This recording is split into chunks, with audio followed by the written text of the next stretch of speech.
બાળ દોસ્તો, કેમ છો? મજામાં ને? આજે આપણે ધોરણ 10 એનું ચેપ્ટર નંબર 12 ચોપડાની ઇન્દ્રજાળ, કે જે બહુ સરસ મજાની જે છે આત્મકથા ખંડ છે એ અહીંયા લઈ રહ્યા છીએ, કે જેમના રાઇટર જે છે ચંદ્રકાંત પંડ્યા. તમને ખબર હશે કે પહેલાના ટાઈમની અંદર એવું હતું કે જ્યારે આજે આપણે લોન લઈએ છીએ, રાઈટ? આપણે મકાન લેવું હોય, આપણે મોબાઈલ ઇવન લેવો હોય, કે પછી ઘરના કોઈ પણ ઇલેક્ટ્રોનિક્સ કે એવી કઈ આઈટમ લેવી હોય, કે ઇવન ફર્નિચર કરાવવું હોય, કંઈ પણ હોય તો લોન લે. એટલે પહેલાના ટાઈમની અંદર જ્યારે ખેડૂતો હતા એ મોસ્ટ ઓફ શું કરતા, તો કે જે કહેવાય ને કે ગામમાં મેઇન જેની બહુ બધી પાસે સંપત્તિ હોય, જાગીરદાર કહી શકાય, એમની પાસેથી અમુક નાણાં લેતા, પૈસા લેતા, અને પછી એ ચોપડામાં લખાવી લેતા, અને પછી એનું ઉપર વ્યાજનું વ્યાજ ને વ્યાજનું વ્યાજ ને એવું ચડતું, અને લગભગ આખી જિંદગી જે છે ને, ઇવન પેઢીની પેઢીઓ જે છે ને એ કરજ ચૂકવવામાં જ ખતમ થઈ જતી, રાઈટ? એવો જ આ પ્રકારનો ચેપ્ટર છે ચોપડાની ઇન્દ્રજાળ. આમ એવો. ઓકે, હજી સુધી જો તમે આ ચેનલને લાઇક, શેર અને સબસ્ક્રાઇબ ના કરી હોય તો કરી લેજો, જેથી કરીને આવનારા તમામ વિડીયોઝ જે છે એની માહિતી તમને મળતી રહે. આપણે સમય બગાડ્યા વગર સીધો જ પાઠ તરફ આગળ વધીએ.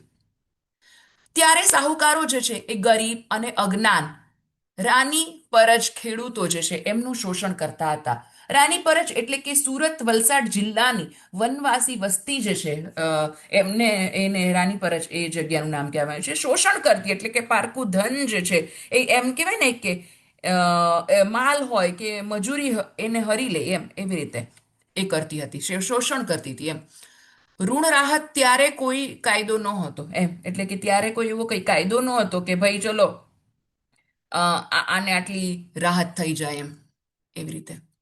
તેથી દેશી રાજ્યોમાં તો આવા શોષણખોરોએ ઘી કેળા હતા. મતલબ એને તો મોજે મોજ હતી. આવા શોષણખોર, ગરીબોનું શોષણ કરનાર લોકોની મજા જ હતા. ઘી કેળવવા એ રૂઢિપ્રયોગ છે. મતલબ એવી રીતે ઘી કેળવ એટલે સારા દિવસો જ હતા એ લોકો માટે. કારણ કે એ લોકો તો શું કરે, થોડાક પૈસા આપી દે અને પછી એનું બસ શોષણ કર્યા જ રાખે એની પાસેથી. શું કહે, પહેલા તો એવું કહે કે આટલો અમને ખેતીનો ભાગ આપી દો, અને પછી આટલો આપી દો, ને આ આપી દો, ને પૈસા આપી દો, ને ઘરેણા આપી દો, ઇવન લાઈક એવરીથિંગ. પછી તો ઇવન જમીન જ પડાવી લે. એવી રીતે એ લોકો શાહુકારો છે એ મજા કરતા એમ. એટલે ઘી કેળા હતા. રાજા અને અમલદારોના જુલ્મને ચડી જાય એવા આ શરીફ ડાકુઓની લૂંટ જે છે એ ગરીબ પ્રજાના હાડ માંસને ચૂંથવામાં જરાય અરેરાટી અનુભૂતિ નહોતી. એ લોકોને જરાય આમ એવું નહોતું થતું કે ઓહો હો, અમે આ સમથિંગ ખરાબ કરીએ છીએ કે આમ કરીએ છીએ એમ. શરીફ એટલે પ્રતિષ્ઠિત, આબરૂદાર એમ. એકચ્યુઅલમાં ડાકુ કેવા હોય એ તો આપણને એવું હોય કે ઓહો એ તો ખરાબ કહેવાય એમ, પણ અહીંયા શરીફ ડાકુની વાત કરી છે લેખકે. એકદમ એટલે ત્રાસ ગુજાવનાર એવા હોય. આમ તો ડાકુ લૂંટારા જ, પણ કેવા પ્રતિષ્ઠિત લૂંટારા એમ, એવી રીતે. કચડાયેલી પ્રજાના કોઈ ધણી ધોરી ન હતો. કોણ હતું? તો કે એનો કોઈ માલિક હતો નહીં. રાંકડી એટલે ગરીબ બિચારી, ભોળી અને લંગોટિયા પ્રજા જે છે એ મૂંગા ઢોર કરતા એ બદતર જીવન જીવતી હતી. એકદમ કહેવાય ને કે હાવ એટલે માત્ર લંગોટિયા એટલે ન હોય ખાલી લંગોટ પહેરીને જ રહેતા હોય એવા. એ મતલબ એકદમ ગરીબ હોય એમ. એટલે એની એની એમ બદથી બદતર કહેવાય ને, ખરાબથી ખરાબ હાલત એની થઈ ગઈ હતી, એવી રીતે. ઉજ્જડ જમીનમાં થોડું ઘણું પકવે. એ લોકો શું કરે, થોડી પોતાની જમીન હોય, ઉજ્જડ હોય એટલે જ તો પૈસા લેવા પડે. બાકી તો ન મસ્ત મજાનું પાક થતો હોય ને એમાંથી પોતાનું ગુજરાન ચલાવ્યા રાખે. પણ એને એમ થાય કે નહીં નહીં, આ વખતે કંઈક થશે, આ વખતે, મતલબ એવી રીતે એમ. ઉજ્જડ જમીનમાં થોડું ઘણું પકવે. એમાં રાજા, અમલદાર, ધગડું એટલે પોલીસ એમ, પોલીસવાળા એમ, તલાટી, ભૂવો અને શાહુકાર જે છે એ સૌનો લાગો. એટલે બધા એમાંથી ભાગ પડાવે. પ્રસંગે એ બધું કામ પડતું મૂકી અને બધાની વેટ કરવા એ બંધાયેલો, કે ભાઈ બધાનું કામ એને કરવું પડે, એવી રીતે. ગુલામથી પણ બદતર જિંદગી એ જીવે. ગુલામ એટલે નો એકદમ નોકર, કે જે કંઈ પણ એને કંઈ આમ કંઈ એને આપવાનું નહીં. પહેલાના ટાઈમમાં બહુ હતું ગુલામ પ્રથા, તો કંઈ આપવાનું નહીં એને કામ, મફતમાં એમ કંઈ પણ બદલો લીધા વિના કામ કરે એવો નોકર એમ, ગુલામ, એવી રીતે. ને ઉજળા ભણેલા લોકો એની લાચારીનો લાભ ઉઠાવે, એટલે વિવશતા એમ. ભણેલા ગણેલા હોય થોડું ઘણું, એ લોકો એની આવી રીતે એની લાચારી ને વિવશતાનો, લોકો એકદમ કોકના ખરાબમાં પોતાનું કેમ સારું થાય ને એવું વિચારતા હોય, અને એ લોકો અહીંયા એની વાત કરેલી છે.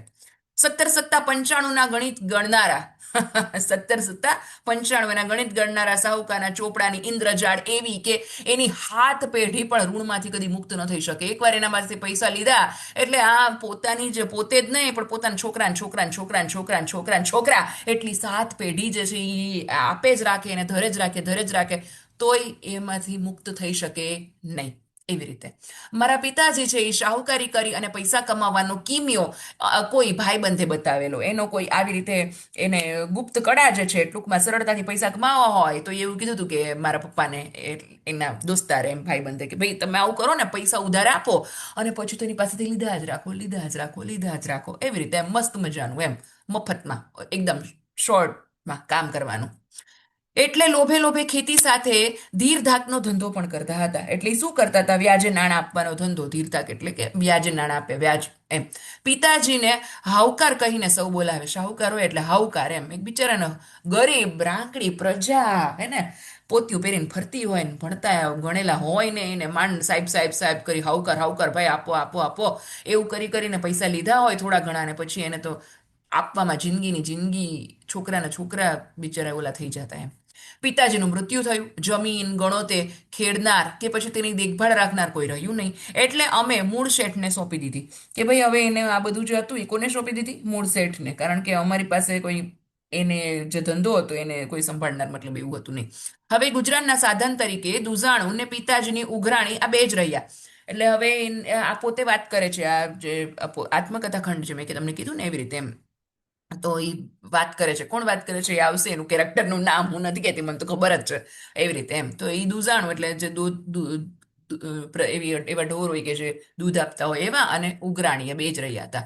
વિધવા બાને માથે બે નાના દીકરા, એક નાની દીકરી, ટૂંકમાં ત્રણ છોકરા હતા, બે છોકરા ને એક છોકરી, ઉપરાંત ત્રણ પરણેલી બહેનોના વ્યવહાર સાચવવાની બધી જ જવાબદારી હતી. એક નાનું ખેતર બાપુજીના નામ હતું, તે બહુ ઉપજાવ નહીં. એક ખેતર હતું, એ કોના નામે હતું? એના પપ્પાના નામે, બહુ ઉપજાવ નહીં. એટલે નાની બહેનના લગ્ન વખતે આર્થિક સંકળાશને કારણે વેચી દેવું પડ્યું.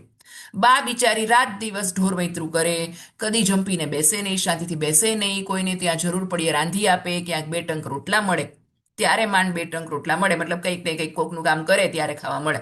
બાપુજી શાહુકારીનો ધંધો કરતા પણ ઘરમાં ભાગ્યે જ કશી બચત મૂકી ગયેલા. જુઓ, એકદમ એકચ્યુઅલમાં તમે કેટલું કમાવો છો એ મહત્વનું નથી, કેટલું સેવિંગ કરો છો એ મહત્વનું છે. યુ આર તો એમ 10th સ્ટાન્ડર્ડ, એટલે હું બહુ પ્રેશર, મને બહુ એવી શીખ નહીં આપું, પણ સ્ટીલ બચત તો કરવી જ જોઈએ એવી રીતે એમ. એ જમાનામાં પણ સોંધારતાનું એ જમાનો પણ સોંધારતનો. 10 રૂપિયે હારો ભાત, એ જ પ્રમાણે બધી વસ્તુ. અને એમાં બચત શી રીતે થાય? એટલે કુટુંબનો બોજો એકલે હાથે ઊંચકતા તો બાને નવ નેજા પડ્યા. મતલબ ખૂબ જ ખૂબ જ ખૂબ જ તકલીફ થઈ ગઈ બાને, ઓફકોર્સ એના છોકરાઓને મોટા કરવામાં. દીકરામાં હું મોટો એટલે 14 વર્ષની ઉંમરે ગામડે ઉઘરાણી કરવા માટે મને બા મોકલે. લેણદારો પ્રામાણિક, પણ ખેતીના વર્ષો જે છે એ એક પછી એક એવા ખરાબ આવે કે લેણદારોને રોકડ કશું આપી ન શકે. મતલબ જ્યારે ઉઘરાણી કરવા જાય ત્યારે જેની પાસેથી લેણદાર એટલે કે જેની પાસેથી લેણું હોય, એટલે કે એની પાસે એવું હોય કે દરેક વર્ષો એક પછી એક, ટૂંકમાં ખેતીહારી થાય તો એ લોકો કંઈક આપે ને એમ. એટલે એ લોકો કંઈ રોકડું આપી શકે નહીં. ક્યારેક થોડું ઘણું આપે તો અમારા કુટુંબને, એને એ પણ કેના માટે કે અમારા કુટુંબને આપદા ન પડે એના ખાતર, અમારે મુશ્કેલી ન પડે ને અમારા એટલે. પોતે પેટે પાટા બાંધી એટલે એકદમ કરકસર પૂર્વક જીવન જીવે. આછું પાતળું ખાઈને પણ જે મળે એ વ્યાજ પેટે ભરી દેતા કે ચલો ભરી દઈએ, જેટલું કંઈક ઓછું થાય, પણ એ ઓછું થવાનું તો હોય જ નહીં એમ.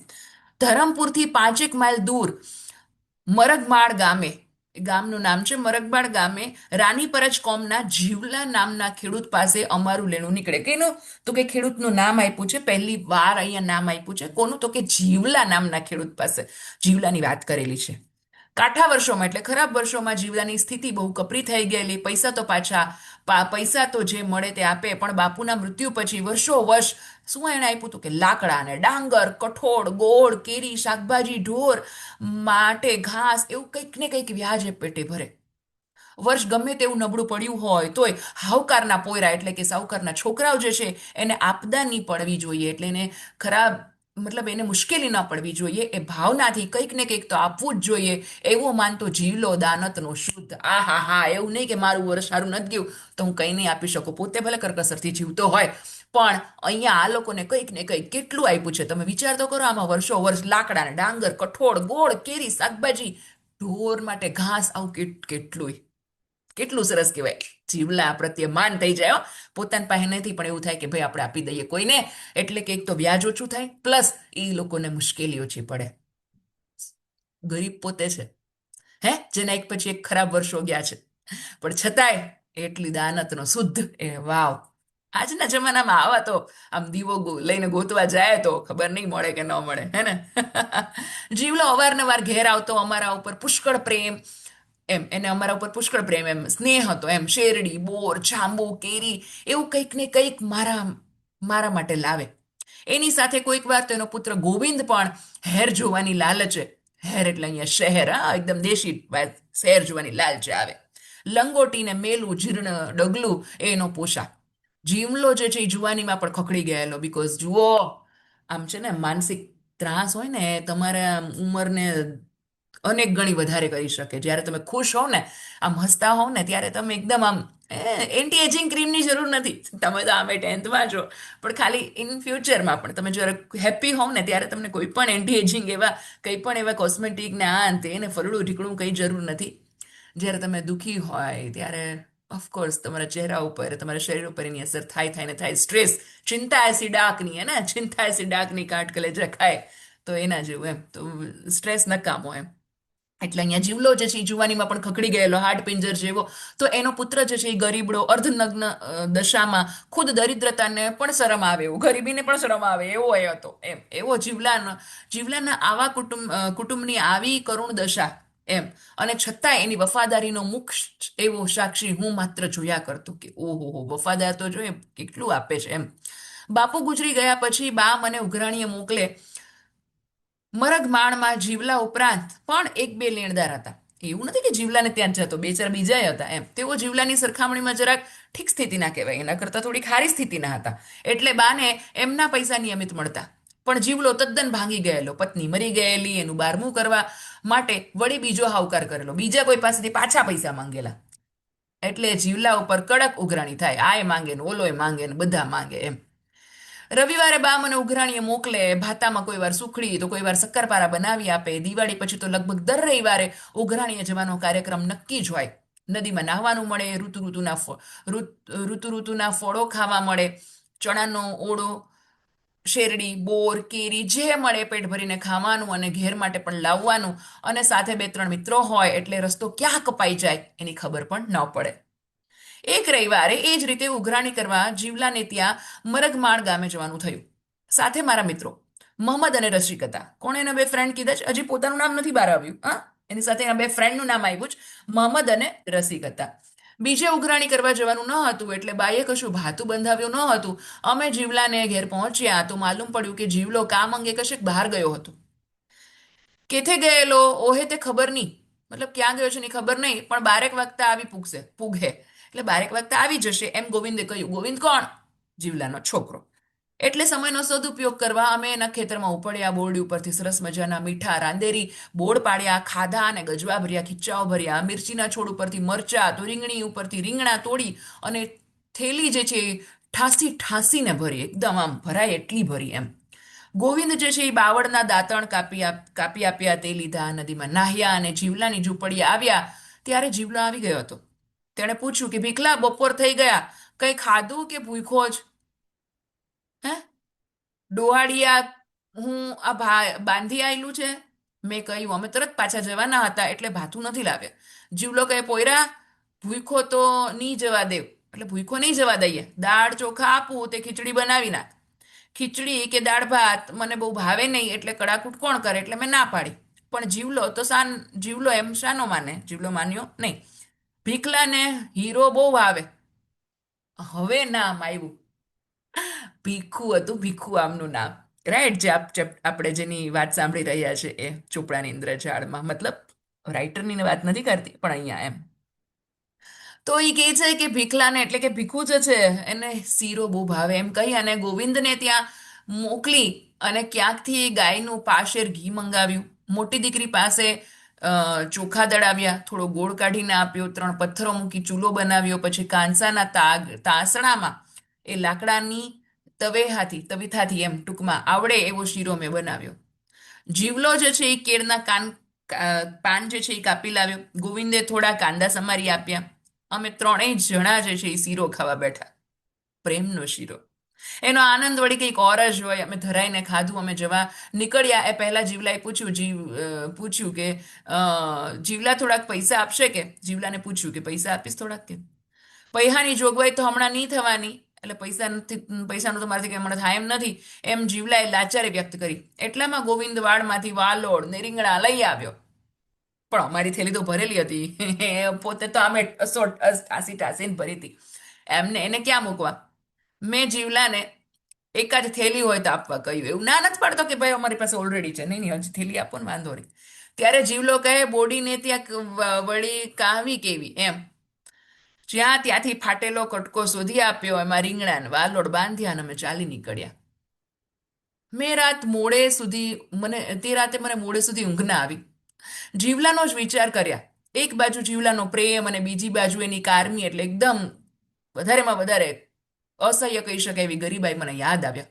એનું વાક્ય, બોડીને ત્યાં વળી કાહળકી કેવી, ઘડી ઘડી હું યાદ આવ્યા કર્યું. રાત આખી અજંપામાં ગાળી. હું શોષણખોર છું, બોડી જેવડા જીવલાની દુર્દશા કરનાર હું જ છું, એવો ભાવ જાગ્યો. શીરો જમતા ત્યારે જીવલાના નાગોડિયાના પેટમાં ખાડા પડેલા નાના છોકરા કેવું ટીકું ટીકુને જોઈ રહ્યા હતા, એ દ્રશ્ય ખડું થઈ ગયું. ભણવા ગણવાની ને રમવાની ઉંમરે એ કોઈ ગોવાડિયામાં જતો, કોઈ ખેતરમાં ચાર કાપતો કે બળતણ માટે લાકડા કાપતો, કોઈ શેઠિયાને ત્યાં સાહુકારી પેઠે વેટ કરતો.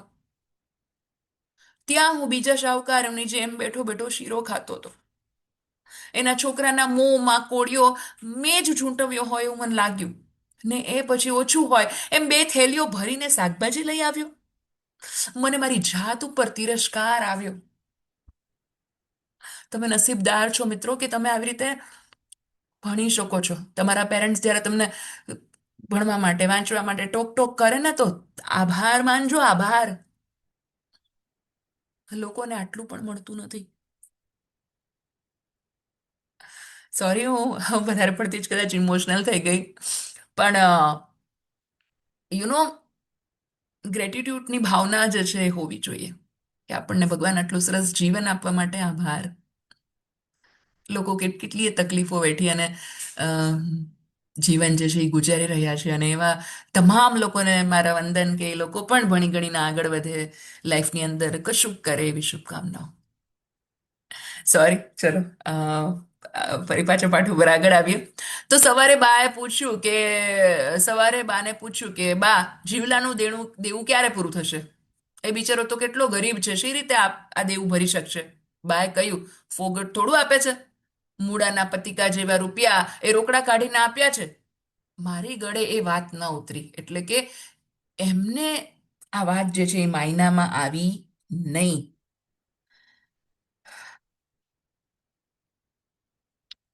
વર્ષ દિવસ પછી જ જીવલો ફસલ લઈને આવ્યો હતો. ગાડું છોડી પછડીમાં બાંધી લાવેલો નાગલીનો રોટલો ઓટલે બેસીને ખાતો હતો. બાએ અથાણું ને થોડી દાળ આપ્યા હતા. એણે મને ઘેર શીરો જમવાનો હક, જ્યારે અમારા ઘેર પોતાનું ખાવાનું ઓટલે બેહીને ઓશડિયાની જેમ ખાય? એ વિરોધાભાસ મને ખૂંચ્યો. હું ત્યારે 10મા ધોરણમાં ભણું. વાવ, તમારા જેવડો જ. બા જે છે એ પૈસા માટે તકાદો કરતી હતી. જીવલો એનું દુઃખ રડતો હતો. બા ગઈ એટલે મેં જીવલાને પૂછ્યું, બાપુજીએ તમને કેટલા રૂપિયા ધીર્યા હતા? કેટલા આપ્યા હતા ભાઈ બાપુજીએ તમને?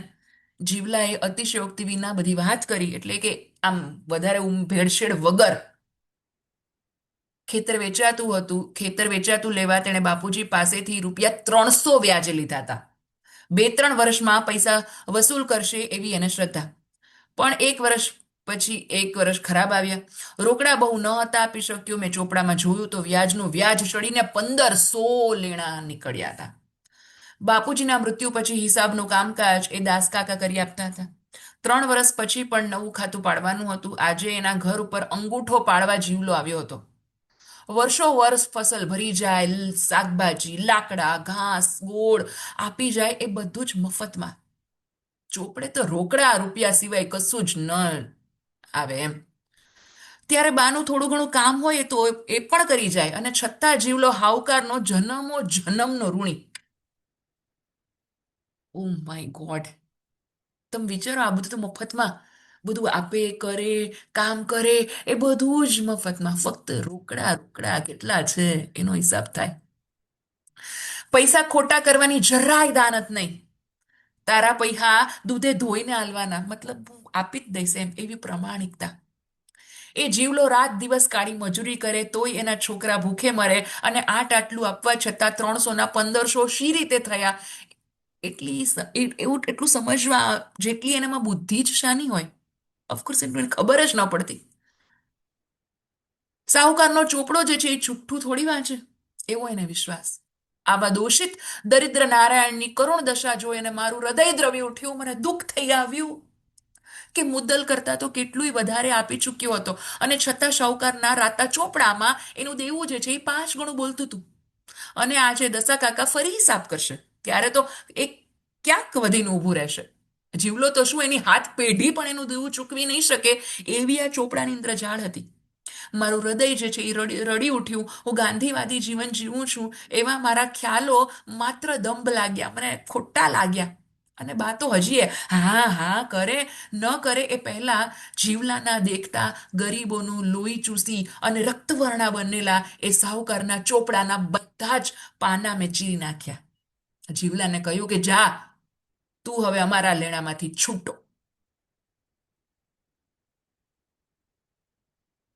મારી પાસે શબ્દો નથી અત્યારે.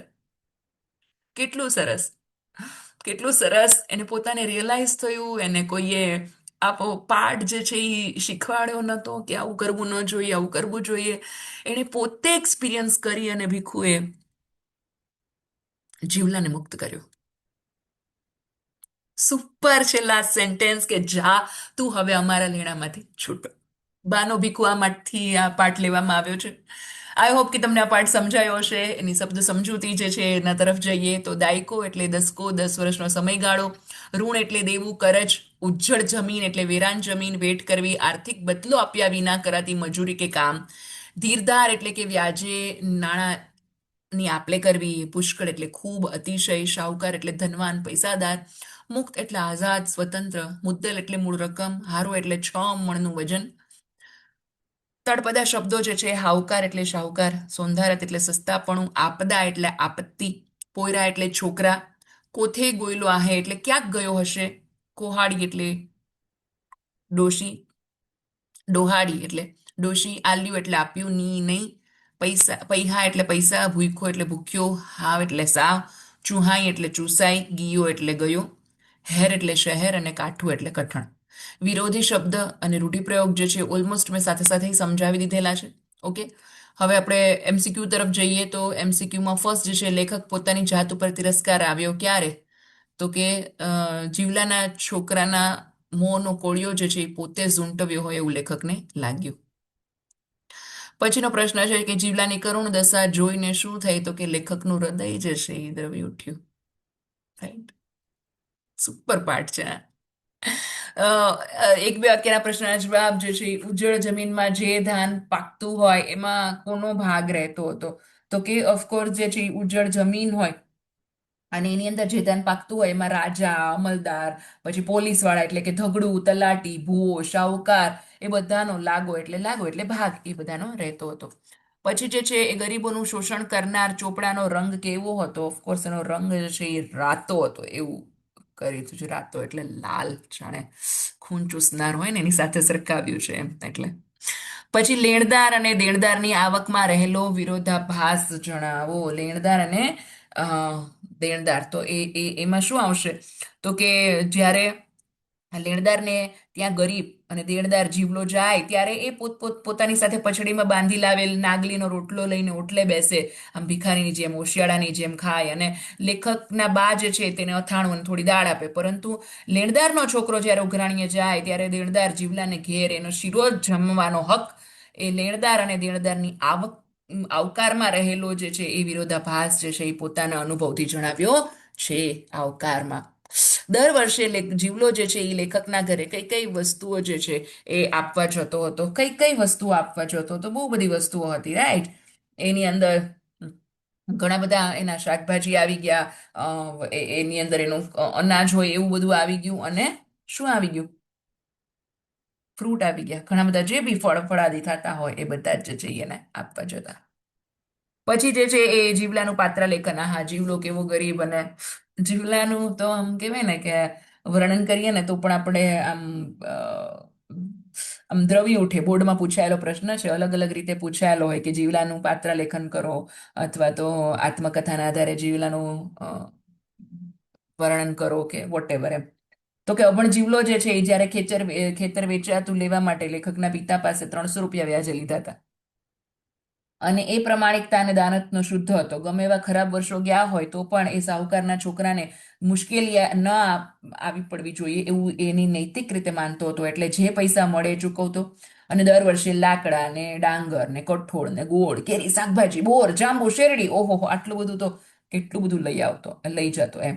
ઇવન એની પત્નીનું મૃત્યુ થયું હોય ત્યારે એની બારમું કરવા માટે બીજા સાહુકાર પાસેથી પણ કરજ લીધેલું હોય. એટલે બિચારો એકદમ કહેવાય ને કે આમ તારુણ ગરીબીમાં જીવતો હોય એમ.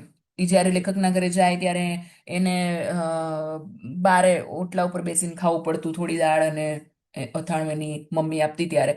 અને પોતે જુવાનીમાં પણ એકદમ કેવો થઈ ગયો હતો, એકદમ વૃદ્ધ થઈ ગયો હતો એમ. એના છોકરાઓ બિચારા અર્ધનગ્ન અવસ્થામાં, દરિદ્રતા એને શરમા આવે એવા હતા. અને એવી કરુણ સ્થિતિ જોઈ અને એને ચોપડાની ઇન્દ્રજાળમાંથી મુક્ત કર્યો હતો.